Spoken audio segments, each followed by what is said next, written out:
Hi everyone, welcome back to a new episode of Finance and Crypto Guide. Today in this video, I'm going to show you how you can delete alerts on Coinspot's account. Keep watching the video till the end. To delete alerts on Coinspot, firstly go ahead and launch open any web browser of your preference.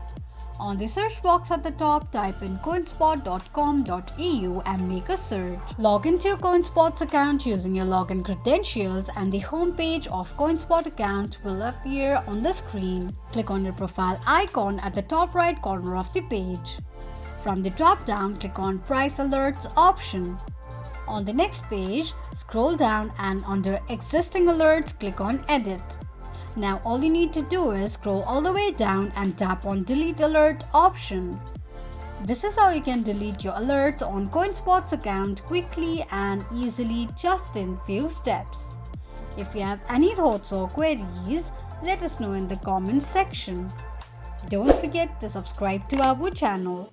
Also press the notification bell icon so that YouTube will notify you whenever we post a new video. I hope this video was helpful to you. Thank you so much for watching.